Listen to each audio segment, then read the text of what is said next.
Who wants a pot of coffee? I just made coffee. You want a cup of coffee? Sure, there you go. Who wants coffee? Anybody else want coffee? Who wants coffee? And now it's time for the man with the caffeine, the new tropics for the brain. It's Coffee with Mike. Hang in, hang tight, grab your cup, and let's get this thing started.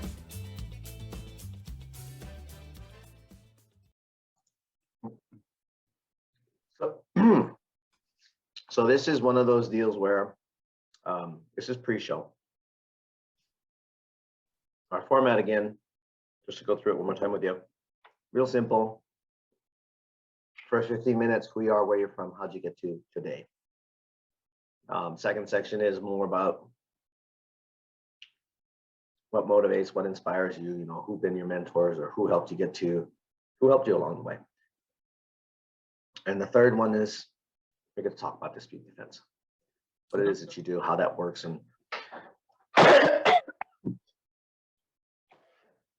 you want,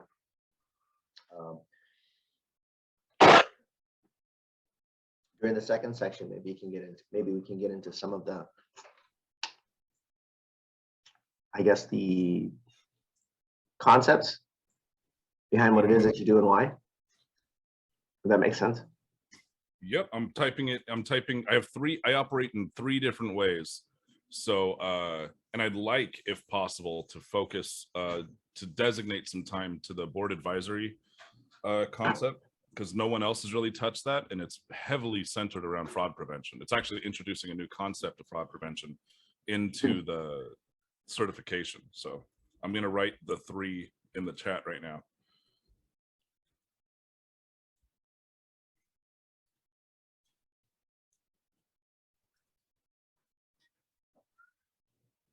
Sure, I turn off all of the sounds on the phone. We do not want phone calls coming through.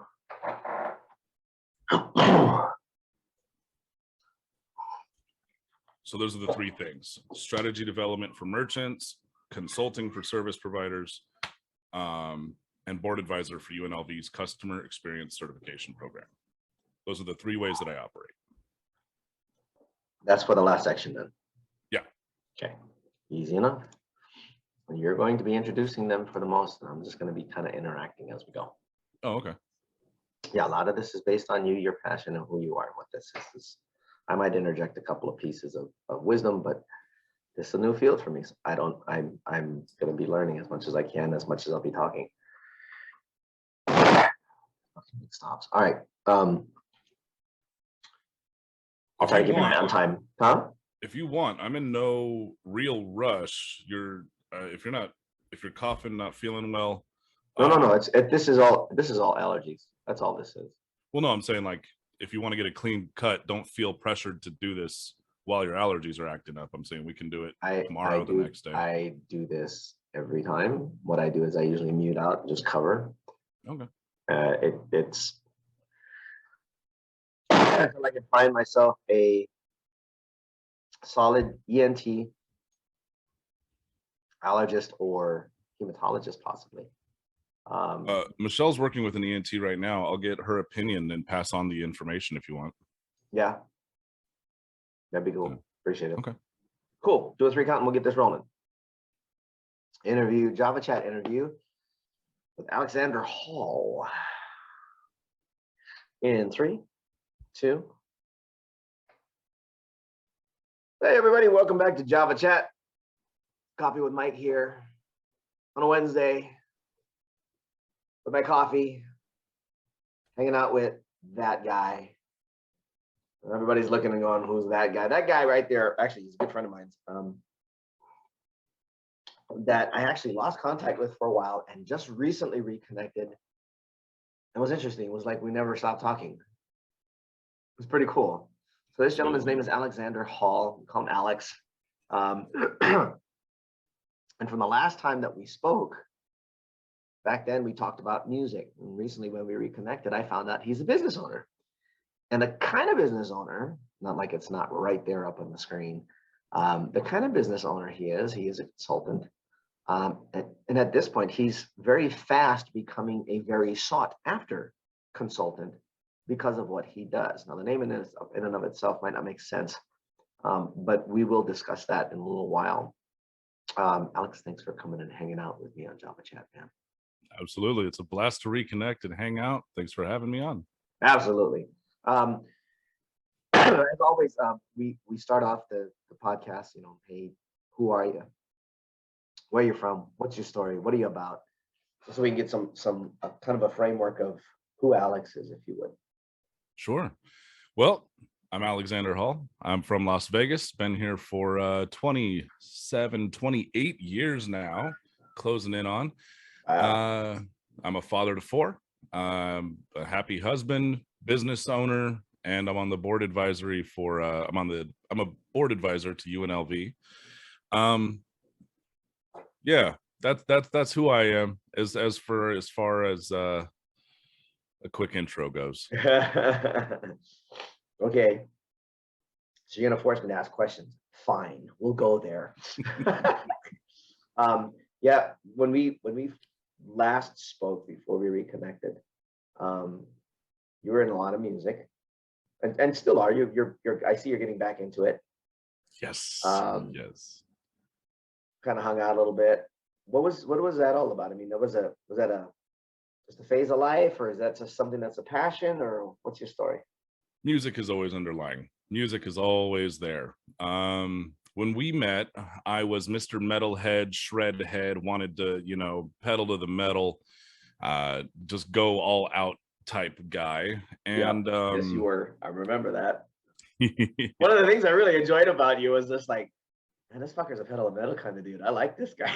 It was always 120 miles an hour. No brakes. But yeah, so the passion's always been music.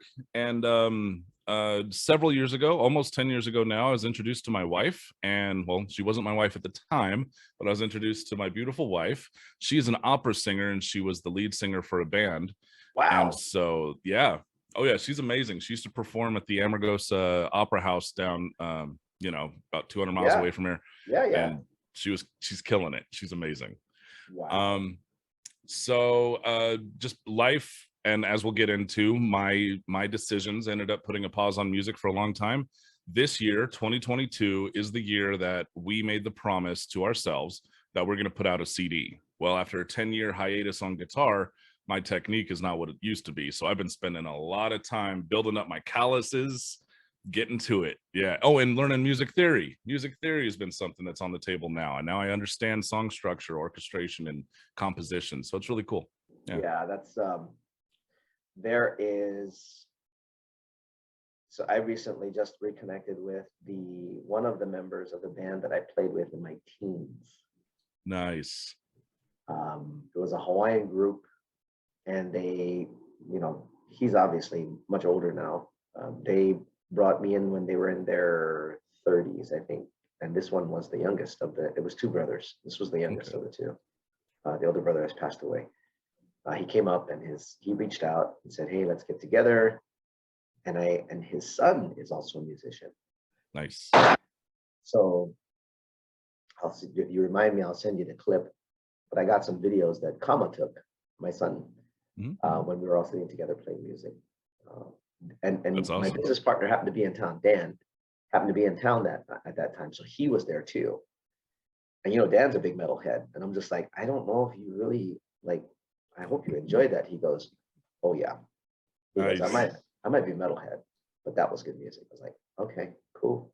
Because I love metal too. Don't get me wrong. I'll sit there and listen to Sandman on repeat, just as an example. I don't mind. But to be able to do that. So there's a little dig on me to get after it again too. You had a hiatus, and sometimes some of the stories of how we got to where we get to is part of the inspiration that comes out of Java Chat. Without getting too far into it, obviously, what caused the pause? So that is a deep, dark story, but I'll keep it. Keep it on the lighter side, brother. I'll keep it on the lighter side. Yeah. It really boiled down to I got involved in drugs, and that led to fraud. And for 10 years or so, just under 10 years, I was living the fast life, as you know, as we say, and that lasted a long time. There was really no indicator that it was going to stop, because I was at a point where I just didn't care enough. I had made enough bad decisions in my life to where I was in a position that I didn't care if I won or lost. I didn't care if I didn't care what happened. I didn't care. So I was going to take what I wanted. I was going to do what I wanted to do, and I had no concern for consequences, no concern for outcomes. Didn't care. And to be clear, I knew what I was doing was wrong at the time, but because of my lack of concern, I just didn't care. That was all it was. And were then you already with your wife at the time, or? Yes. Yeah. Okay. Yeah. Okay. She wasn't my wife during that period, but we were together, and I was a jackass. You're pedal to the metal. No, listen, I get it. Yeah. Every one of us has a dark past of some sort. A lot of people that come in here, they have stories of hardship. They have stories of having to struggle. They have stories of going through dark times, and no one's the same. That's one of the reasons why I wanted to bring you, because you have a different dark story, and that journey through that and coming out of that into what you're doing now, it's almost like Catch Me If You Can. Frank Abagnale. If anybody remembers the end result of that person's story, he ended up working for the FBI and became one of their best, snoops, if you will, to find things and to find people that did that. You went through a period of, hey, I don't give a shit. I'm gonna go. I'm doing this. I get it. When you're in a position where winning isn't the goal, who cares? Let's go. Right. I get that. When you look at it from the standpoint of, I will get what I can get as far as I can get, as fast as I can get. Let's see what happens.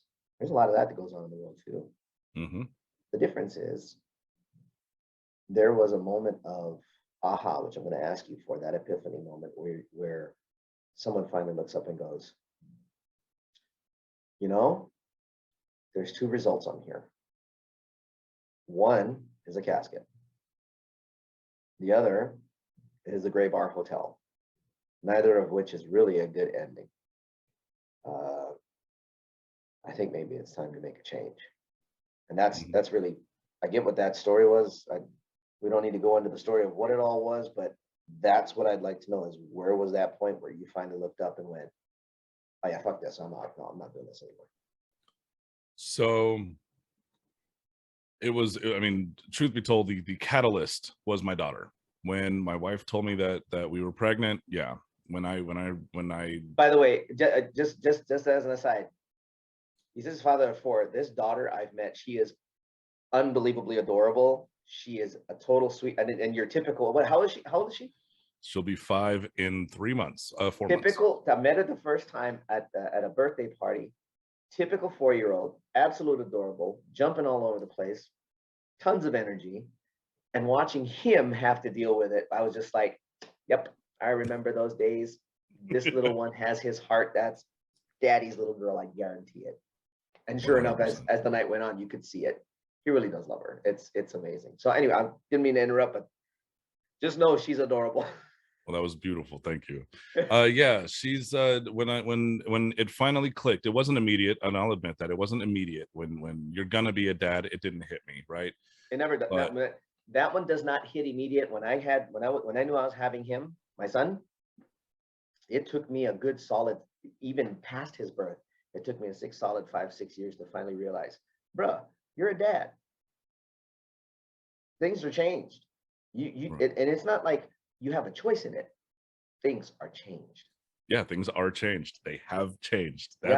And that's exactly what clicked in my head is when I realized, for me, it had to happen a lot quicker, because I was dealing with, unsavory characters. I was living an unsavory lifestyle. And even though the drugs had been gone, I was still dealing with a lot of the same people, the same scummy people. And yeah, when it finally did click, I said, you know what, it's done. All of that is a past item now. Where do I start from day one today? And I wish I could say that I had the foresight to say, I'm gonna be a dad, and I was proactive, and I took everything seriously, you know, when we found out, but that wouldn't be true. So but anyway, that was the catalyst. And when I realized that this life was dependent on, you know, me and my wife and, you know, Michelle, when that came to be, everything changed. I mean, every aspect of life changed, and it became, how does this person become more? And then from there, it turned into, now I start to see the beauty of, you know, being with my wife, and I started to appreciate the stuff that I used to have an iron wall up against, right? Now I can appreciate, you know, how rare it is to have someone who will support you, even though doing what you've done, and be there by your side, and just all the beauty. And then she has 3 boys. That's where the 3 sons come from. So I have 3 stepsons, and they're all amazing. They're all geniuses. They're all, Oh, gotta love that. the potential is so real. And 2 of them are interested in music, another one's interested in engineering, and my daughter wants to be a doctor. She wants to be Dr. Hall. So Sweet. you know, I'm gonna retire in 3 years. Oh yeah, absolutely. Absolutely. You get a lineup like that, 2 of them winning Grammys and the other one winning the what is the engineering award of the year, and the last one just being a doc. Perfect. Right. Friggin' awesome. That, you know, you mentioned something earlier talking about you wish you'd had the foresight. When we're in our own storms, and this is funny, one of my good friends who's a coach, he's like, we talk pretty much on the daily. And I'm like, you know what, I really got to appreciate the fact that you call me to check in with me. And we do it for each other as much as he's not my coach. He was my coach for a while, but now, I mean, we just became brothers. And he said something really stark. It's like, the reason that I call you is because you're in the fishbowl. I'm not. This is why I talk to you, is because I'm in my fishbowl and you're not. You can see what's going on. I can't always see what's going on. Wow.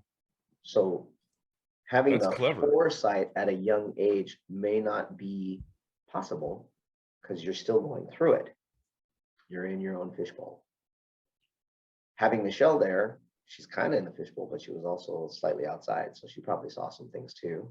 Mm-hmm. And then you finally figured it out. This fishbowl sucks. It's got scum. I need out. and you did. You got out. You got into a regular fish tank instead of a bowl. Because when you guys hear what he's dealing with and who he's dealing with, he's in a fish tank now. It's no longer a bowl. I promise you. It's pretty friggin' awesome.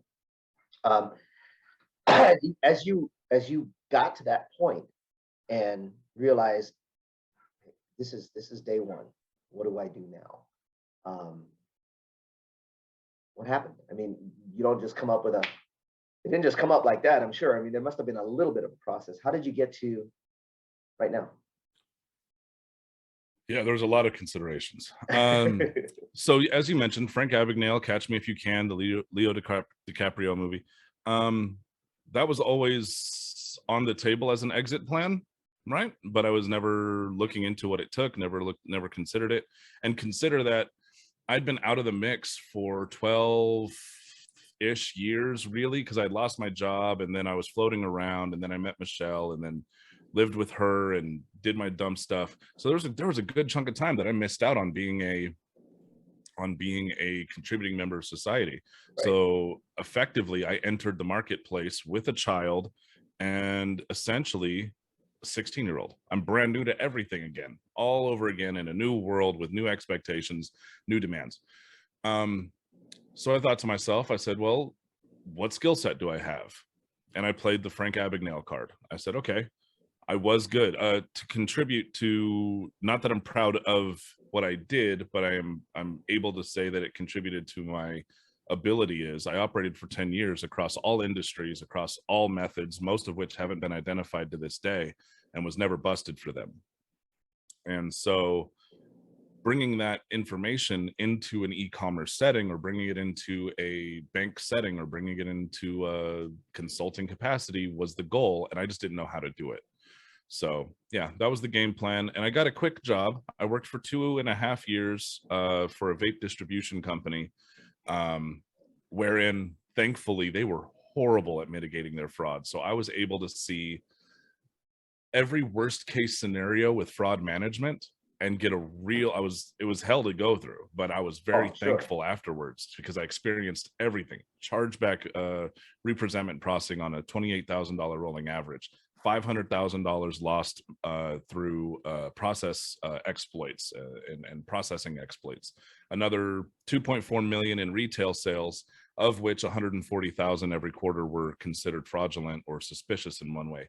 So I dealt with everything across every avenue, and it really showed me the back end of what fraud prevention looks like to a company. So now I had the experience attacking, and now I have a booster shot essentially, or a steroid shot, to learn what's going on with the on the back end of e-commerce and how people view these things. And when COVID hit, they made the right decision and crumbled the division that I was running. I was, in addition to doing fraud prevention, I was running the dropship division for this company. And they made the right decision with all the stuff that was happening with COVID. They dissolved my position, laid me off, and on unemployment, I started dispute defense. And that was March of 2020. Yeah. We had a little bit of a technical difficulty, but we're back.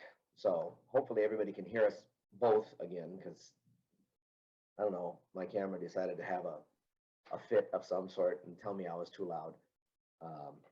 Not that I haven't been told that before, but anyway.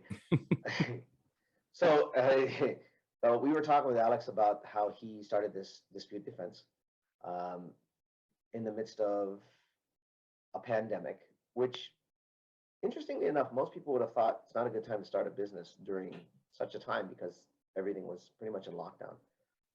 Yet, because of all of the things that are going on with e-commerce and other digital businesses, there was, from what I understand, quite a flourishing of new businesses that started here in Nevada and abroad. We actually incorporated Oasis in May of 2020, right before. So we had a bit of an awakening when everything got locked down. We were just like, oh boy, time to change the strategy. Anyway, guys, we're gonna take a short pause. We'll be back in about 30 seconds. Yeah, right after we come back after a technical. Love it. We're gonna take a short pause, about 30 seconds. When we come back, we're gonna talk a little bit more about some of the inspirations as Alex has been going from the time that he started dispute defense and how he's been kind of building all this out. But internally too, what he's been building out. I'm sure there's been some real cool internal things that have changed as well. So we'll be back in 30. I always like coming back with a smile. And here we are back at Java Chat, sitting here with Alex Hall. We're just kind of chilling out, talking about first section. We talked about his journey as to where he got to and how he got to opening dispute defense, which is an interesting company in and of itself. We'll talk about that in a bit. As you've now started a business, how did you build this business? Because it was literally in the middle of a pandemic that this kind of got started, and now all of a sudden for a time there was almost nobody to talk to. I mean, the need is real. You saw that because you were part of that vape company, and they just were taking it hard. Mm-hmm. That had to have been a stark realization too, to see how that works. And just as a point of reference, I didn't hear anything about identity fraud. I heard all kinds of other stuff that you were talking about,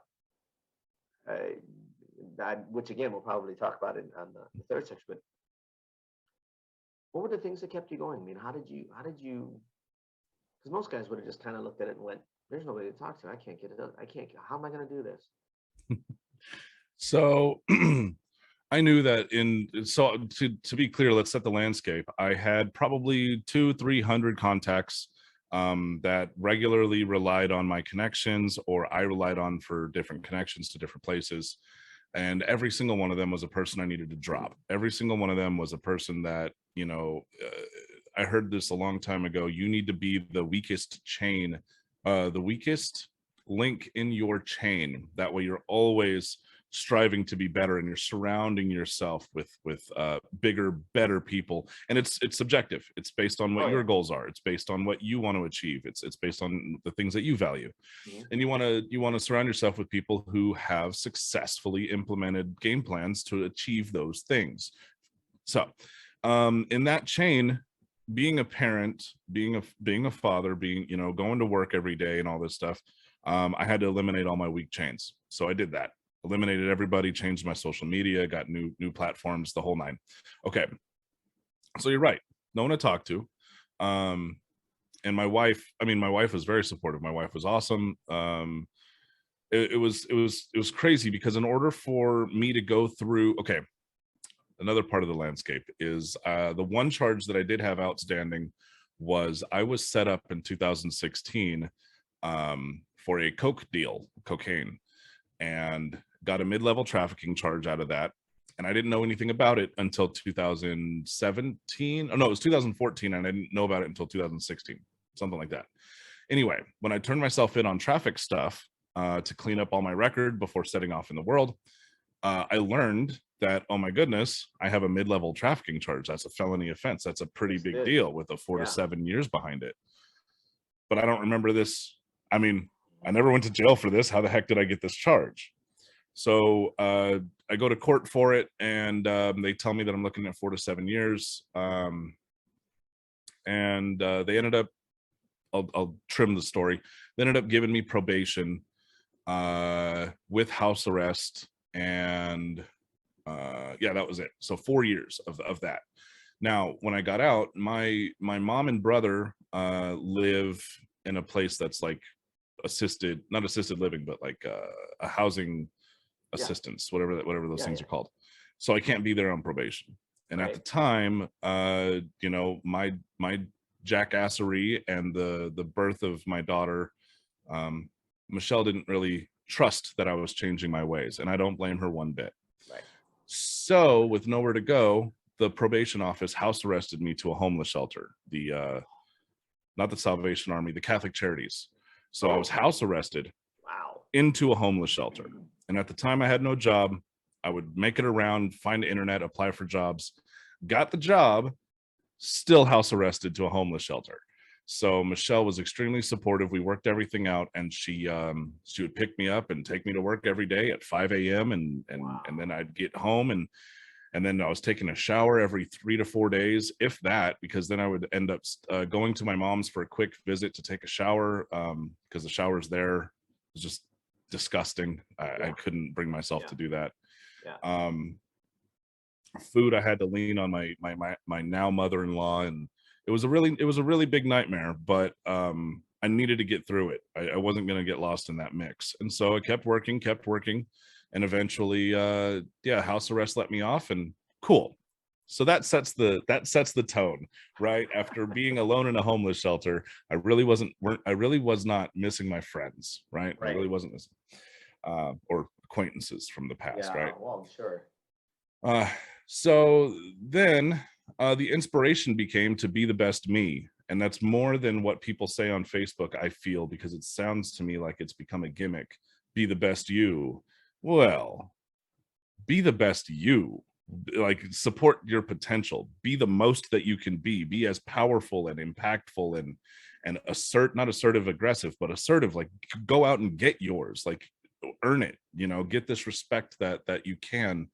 So that's really what kicked it off. And then, of course, being a parent, being a husband, being a parent 4 times, being a husband, I had to stick with the game plan. And everything as far as inspiration that took me past the pit. Crawling out of the pit, it was my family, it was my wife, it was my kids, and myself, my motivation. But crawling out of the pit and trying to climb up the ladder now, that's a different story, because that's where Jeff Olson's The Slight Edge, when I read that book, that was the book that set me on the right path. Minimal, consistent effort, the hyacinth theory or parable. Read that. I read Limitless. I forgot who wrote that one. No, Relentless by Tim Grover. That's what it is. Relentless. Okay. Gotcha. Relentless. Yeah, that's an awesome book. Yeah. And then after that, as far as connections go, I needed to know what went into being a business owner. I needed to know what went into sales, marketing, advertising, networking, connecting, present, all of these different elements that go into business that, like I said, I was effectively a 16-year-old. So I didn't know any of these tactics. I didn't know any of these mindsets. And for that, I have to thank, a couple of people. Anthony, I think his last name is pronounced Frank. He helped me with a lot of marketing tactics and a lot of marketing mindsets. And aside from that, I just hit it hard with content. I would go and post 2 times a day, whatever my musings were relative to fraud prevention. And after I built up or cultivated a pretty good following, that's when I reached out to, whether she likes it or not, I consider her a mentor. Carice Hendrick of the Fraudology podcast. She's the owner of Chargelytics Consulting. She's been amazing. She put me on her podcast a couple of times, introduced me to the right people, gave me some insight. Without her, I'd still be making posts on LinkedIn to the ether. So yeah, there's plenty of people to thank along the way. Frank Abagnale for the inspiration to know that this type of aspect or this type of avenue is real. Yeah, it all flooded. This is all within 2 years. We're not even at 2 years. 2 years will be in 2 weeks. So in less than 2 weeks, all of this stuff just came flooding in, all of this work, all of this constant so it's been a whirlwind. Yeah. There aren't a lot of guys in your specifics. In fact, when we were talking about it, there might be only 1 or 2 others. Like you're like pretty much the foremost forward authority on this at this point. Am I pretty much there? You mean in coming from the dark side? Well, being a consultant for this, whether you came from the dark side or not, I mean, just being the authority that you are, I mean, it's pretty. You're kind of it. I mean, I kind of bounce around looking for some guys. There's companies that have services, but I don't see anybody specific that's really out there doing what you do. Am I kind of right? Yeah, you're absolutely right. As far as companies that offer the same service, there's 2 or 3 that offer training and research and data analytics and things like that'll print you up a nice report and let you really know the snapshot of your vulnerabilities to fraud. But what sets me apart from everybody else is I actually go through an entire strategy development process from beginning to end. It starts with chargebacks in order to paint the picture of the e-commerce, situation, the operation. And then it goes back in order to start looking at, these vulnerabilities that exist outside of the checkout form. Most people say that, fraud only takes place when someone uses a stolen credit card and types it in at a checkout form. No, there's so much more than that. And I was making these methods every day. So I know where to look for these loopholes and these exploits and different manipulations of your systems. So yeah, I help people get their picture and put together strategy that includes automation. And other people will refer out, but I'm the only one who has a completely unbiased opinion. I want to do what's right for the merchant instead of what's right to line my pockets. And that sounds kind of mean to other people, but that's what partnerships really are for, is referring people and getting paid for it. Yeah, absolutely. Yeah. It's interesting. Again, you've alluded to like the first level of fraud everybody is most afraid of is identity theft. And what they don't realize is it doesn't have to be an identity theft issue. It could be the actual person who has the card that does a chargeback to defraud you. I can think of a few instances now. I mean, after talking to you and understanding how things work, I have a few instances where that probably happened to a couple of friends of mine. So I may have some referrals for you too. Guys, we're going to take one more 30-second break, and I want to go dig into his company and talk really about what this is, because he came up with a new term, and I remember it very well. It's called system manipulation, which is a real it takes some really smart people to come up with this kind of stuff. And my thanks is that this genius over here understands it from both perspectives and is able to actually detect when something is actually fraudulent. So we'll take a 30-second pause and we'll be right back. All right, we are back here at Java Chat and hanging out with Alex Hall and chilling out, talking about on the break, we were kind of chatting a little bit about one of the reasons that Java Chat exists is to share the stories of inspiration, share the stories of people that have been there, done that. But at the same time, everybody goes through a struggle. And he mentioned that he came across another gentleman online who was an attorney that literally came back from a battle with drugs, bad drugs, and is now doing very well, helping others as an attorney. And Alex should be saying this. I'm just saying this as a point of reference. When you can see that you're not the only one that's doing it, and you can identify with them, it gives you the more confidence to step up. And that's a lot of what Java Chat is about, is sharing these stories of people. And it's not always about being an entrepreneur, you guys. Sometimes it's about being an excellent professional, whether you're blue collar, white collar, doesn't matter. Everybody's got a struggle of some sort that they've gone through and they come out of. You might be going through one right now, which is why you're listening to this. And these stories are meant to encourage you. Will you become the richest person on the planet? No, probably not. I mean, if you do, woohoo! But that's not the point. The point is that there is more, there is better.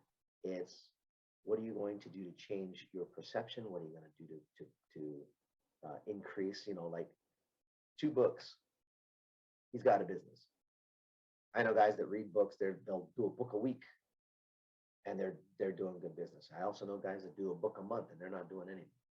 So it's like, where do you fit in as you're listening to this podcast? And how does this affect you? You know, does it inspire you? Does it move you? If it does, great. Go get the books that Alex had. Maybe those are the 2 books that you need. Maybe it's only 1 book. Maybe it's a library of books and a mentor or 2 and a coach. Everybody's different, right?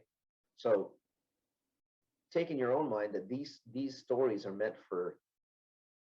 they're meant not to motivate you or necessarily inspire you. They're to give you the perspective that this is all doable. It's all possible. Alex has a business called Dispute Defense Consulting. We kind of talked a little bit about it.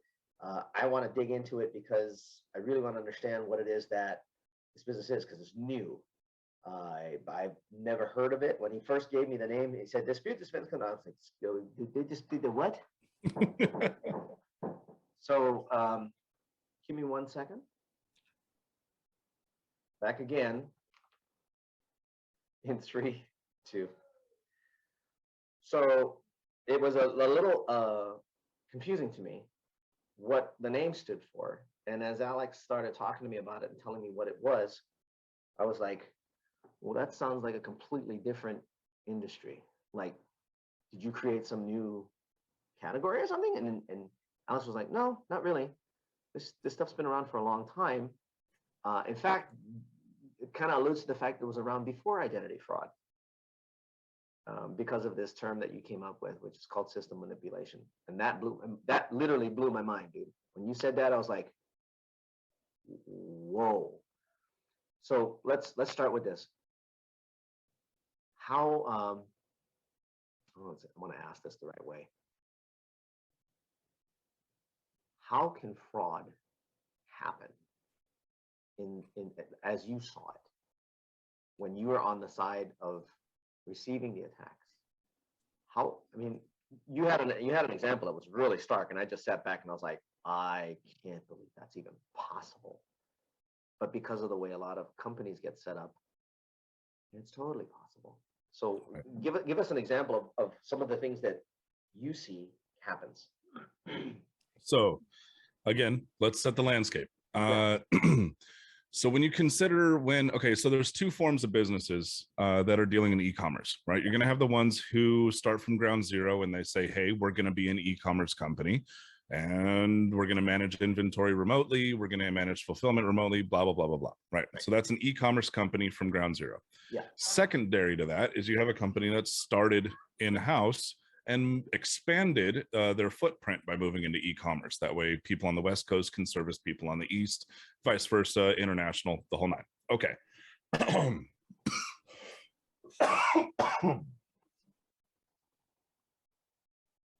3, 2. And so both forms of business, right? Fraud prevention, security, and protections is secondary. When you think about starting a business, you're going to think about what it takes to get the process done. You're going to think about your website, your front-facing website. You're going to think about your payment processing. You're going to think about your fulfillment. You're going to think about your inventory. You're going to think about your marketing. Those items all make sense. And that's what it takes in order for someone to buy something from you, for you to first come on their radar, second, them visit the website, third, buy from you, fourth, fulfill it, and then receive the payment, once get the payment taken care of. Right. Okay. Nowhere in there is it absolutely necessary to stop fraud. It just isn't necessary. So as these processes get developed, and with all these new technologies that are emerging, you end up having a bunch of holes in the system that fraudsters like to wiggle into. And that's what I call system manipulation, rather than the traditional form of fraud or, cybersecurity hacking or any of these terms that exist elsewhere. The truth is, when I was operating as a bad guy, I was using your system exactly as you intended it to be done, but I understood what was happening on the back end, or at least I experimented enough to have a good enough understanding of what's going on in the back end in order to use less than accurate information. Wow. And so a couple of examples of this stem from, if you consider the typical e-commerce process, the customer experience journey, right, from beginning to end. Well, first you have just touching the website. You're going to have the ability to start documenting the device fingerprint, the MAC ID, the IP address, and all these things. That's before it's associated with the user. Right. After that, you move on to when the account's created in order to do checkout or guest checkout, whatever it might be. At that point, there is specific information that's being presented in order to associate that with an identity, whether that's through payment information or identity information. After that, you have customer service. You could call in and change the shipping address on an order if you wanted to. After that, you have refunds, returns, you have RTSs, like when the package can't be delivered and it gets returned to sender. So then you call in and hack it there.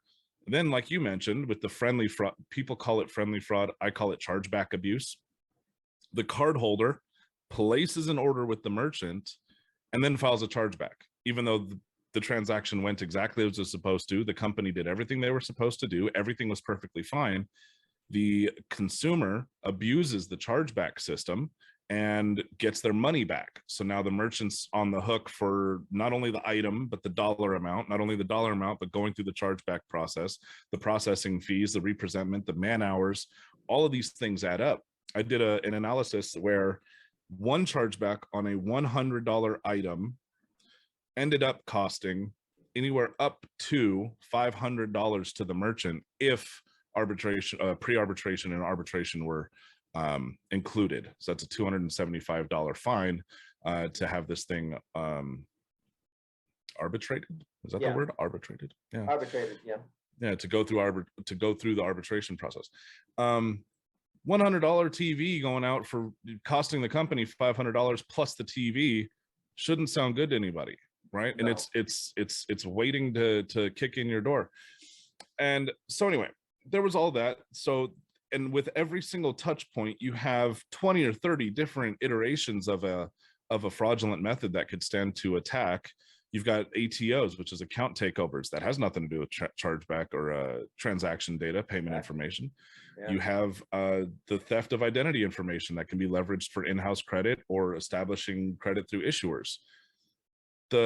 The list goes on and on and on and on. And if you focus on simply the information that gets typed in at your checkout form, you're closing the front door, but all the windows are still open, you know? Wow. Yeah. Hey, I live in the country. My window's always open. Damn, that is an analogy that's pretty daunting. I mean, honestly, nothing in the process has changed. It's just where you can fit in and pick up stuff is what it sounds like. Yes. Right. Crazy. And now with the adaptation and the employment of things like buy now, pay later, other people offering credit, buy now, pay later doesn't even leverage credit, doesn't even leverage payment information. It only leverages identity information, and it's not verified against the credit information. So you're not doing a credit application. You're just asking, hey, I'm me, give me a loan. And we're seeing an explosion in that. I did that with my sandbags that I purchased, and it went through. I mean, I paid it back, but that's now that you say it like that, I'm like, not so sure I'm going to be using them ever again. I guess it's just because there's such a need in the marketplace for alternate credit types of payment that these guys are flourishing, because most I don't know what the statistics are, but it would seem to me that most blue collar and some white collar would prefer to use buy now, pay later than using their credit card to purchase something and using up their credit line for something that's a consumer good, if that makes sense. Yeah. Oh yeah, absolutely. And the thing is this also allows merchants to engage with people that have low credit, that have damaged credit, bad credit. People like me, I've destroyed my credit in my past life and I'm rebuilding it now.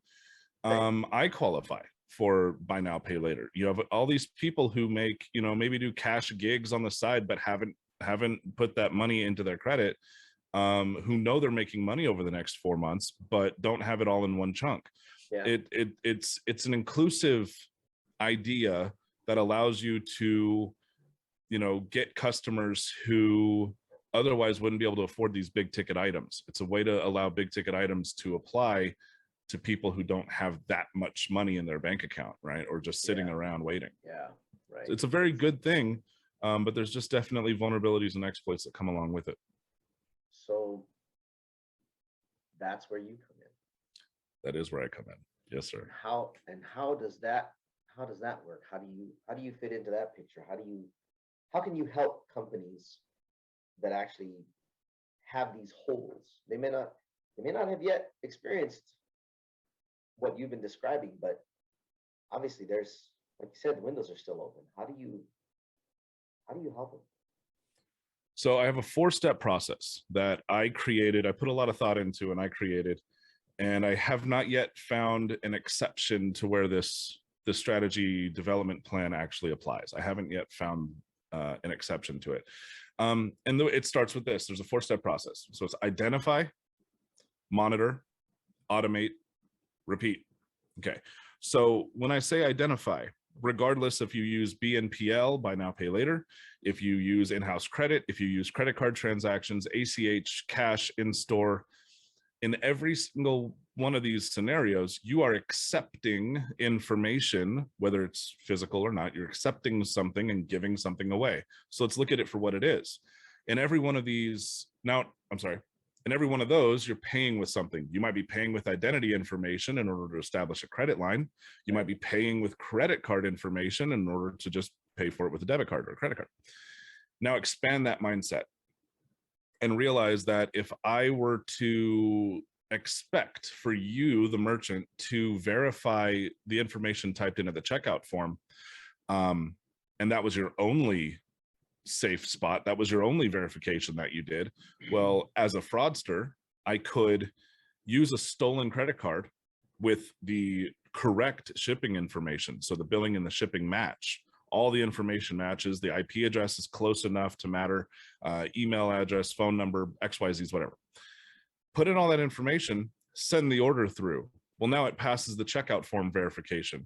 Okay, well then how does the fraudster get the product or the item, whatever? He calls customer service and employs what's called social engineering, where you prey on human nature and interactions with the human in order to meet your ends. So the fraudster will call in and say, hey, I've got an emergency, I'm going out of town. That order, can you ship it to my brother's house? It's right up the street. Oh, thanks, you're a doll. Now, if the fraudster plans on doing that, they get through the checkout verification process and employs an exploit at customer service in order to get what they're after. Right. The reason why I bring that up is the customer service is the window, right? Yeah. Customer service is a window. Fulfillment is a window. The post office is a window. You got to put eyes on your window and see who's climbing through, right? So that's where identify comes in. Identify is to look at where your door is, look at all your windows, and make sure you know where they are. That's one. Step two, data monitoring. Monitor.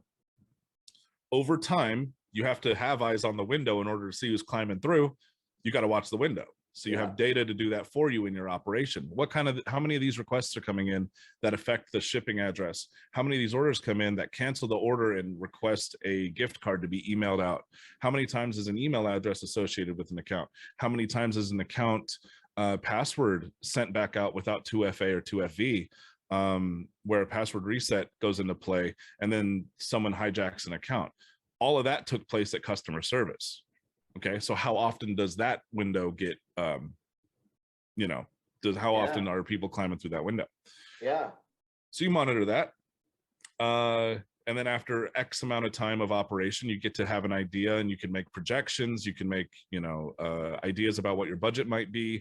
You can see what kind of a demand there is, how much how many man hours it might take in order to do the work on the analytics side and the processing side. So then you move on to step 3, which is automation. Right.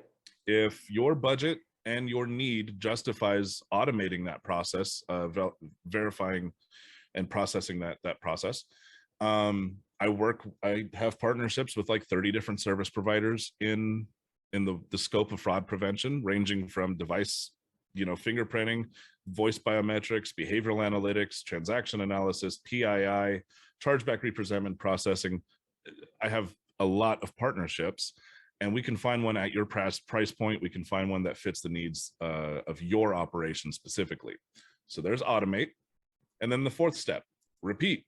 I hope you grow and outgrow the systems that you've been dealing with. I hope that you decide to move into new territory. Buy now, pay later came into play recently, or it's been around for a long time, but it really exploded recently.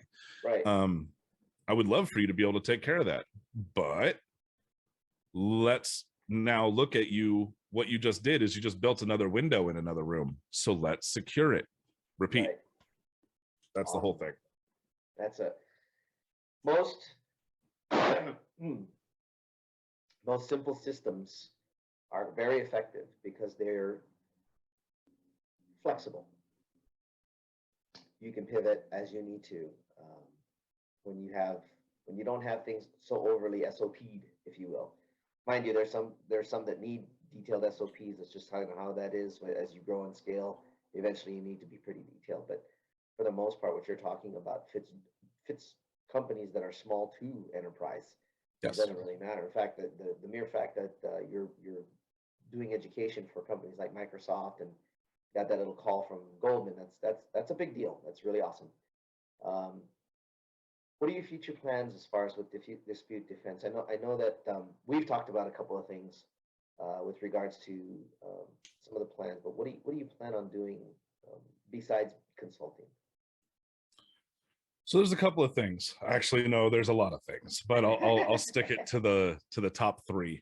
So I currently, with dispute defense, I work in 3 capacities. I help merchants all the way from small business all the way up to enterprise. I help them with their strategy development process, and I put them in the hands of vetted service providers that I work with. Sure. 2 is I want to enter the world of software as a service soon. I was planning on doing it first quarter, but there's a couple of hurdles that I need to overcome and figure out. So that'll probably be later this year. I want to offer my own software that goes through all this process. 3 is I have content that is relevant to my method development process of the past that I would like to publish, but there's an obstacle to overcome. I don't want bad guys to get a hold of it. So I need to figure out, I mean, do I charge $10,000? Do I vet these people using PII information that have access?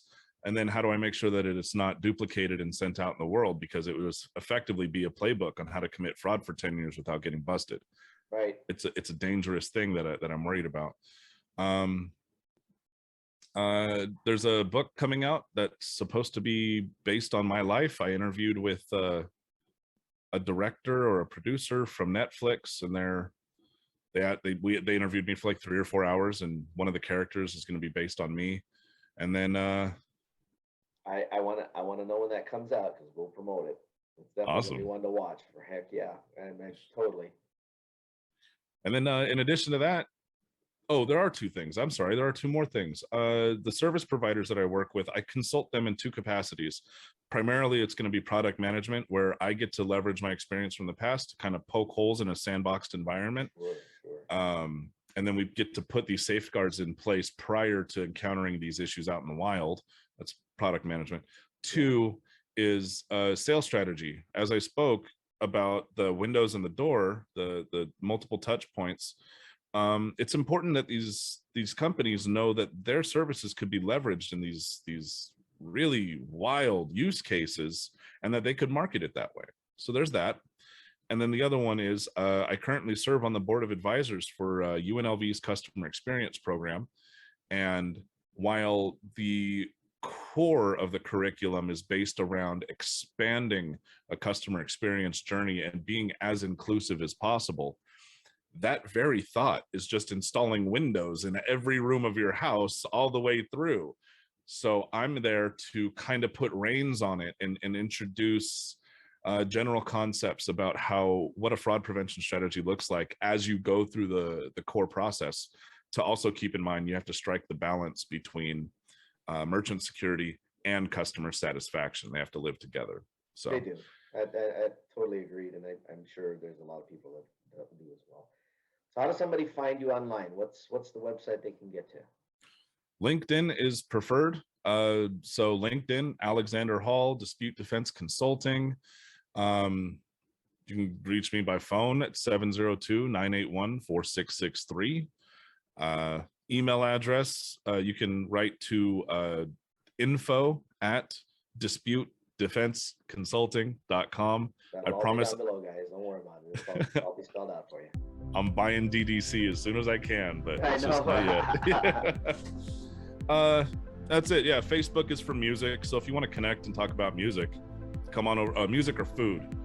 I'm a foodie. So yeah, connect with me on Facebook. Absolutely. And thanks so much for coming on Java Chat.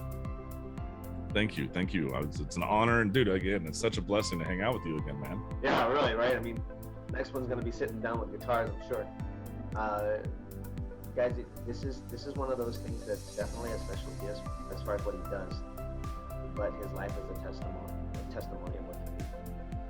Make sure that you understand where this all comes from. This is a man who's very heartfelt. He's passionate about what he's doing now, and I'm really honored to know him. So, all the links you guys know are down below. There's the button over there for subscribe. Don't forget to hit the bell if you're watching on YouTube. If you're listening to us on podcasts, whatever platform you're on, make sure that you download or subscribe. If you would, please write us a review. And of course, the big one. I always like this one to be shared. Take the link, send it out to colleagues, send it out to a friend, send it out to a friend. It matters. It's going to matter really, really a lot to somebody else. You know, every story has the meat on the bone. His is no exception. It's really awesome. You're going to hear how life can progress if you really pay attention. So make sure you guys stay out, stay safe, stay healthy, live. Myself, Coffee with Mike, and Alex Hall. Ciao for now. For more information on Java Chat, visit www.javachatpodcast.com. You've been listening to Coffee with Mike on Java Chat. Tune in weekly to this podcast for the next episode. You can also download or subscribe today on your favorite podcast platform. A production of Oasis Media Group, LLC. Located in Las Vegas, Nevada. Copyright 2019. All rights reserved.